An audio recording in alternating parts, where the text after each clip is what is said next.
sesi ade sika samwa edin ama enam sikanti ebia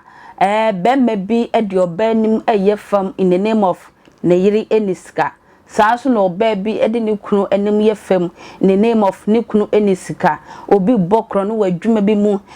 wo sika kakra wo benya amafo pre sika because sika anase money no eno eye bibia wo ye bibia sika na wo se wo de enu ntie se money is everything ampa nenso sika tumi ade nyina nenso enkwa de sika entumi nto enti enne mebu ewo kurum ha de enne nkura kaka de sika de wo mo prayer se wo mo benya bintam so a wo mo mpram moja ni saka boys miensa bi aye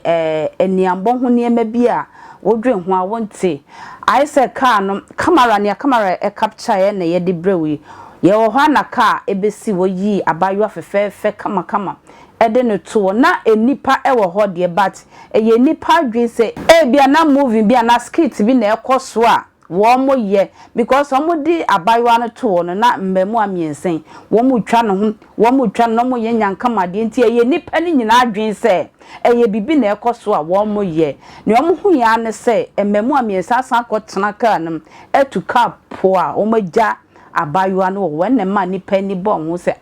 what is going on enuti ye bopi eye abayo no aye dead body wo na chese saka wa boy si edu na ye nyankama de na beto abontin ewie tuomuka akọ asamuyi roho ye hwemra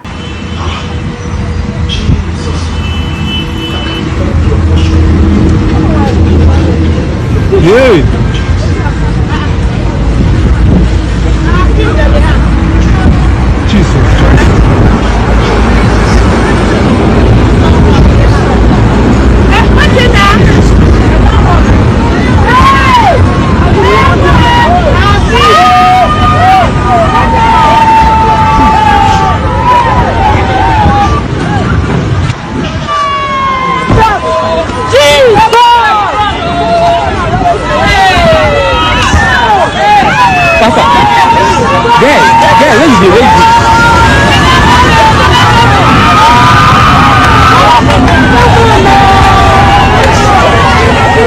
Emma wa kukudro bi a wodwen ho kra wonti ase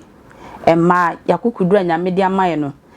so tie se nyankopon se won ma ho ban because mika se lady bia dakro peno de hia emrantie ne so watumi nya kukudro duomochi akofie akoye de ombeye emma ye de na nyankama de ese so bibia ni beda ho especially youth no ekwentua makram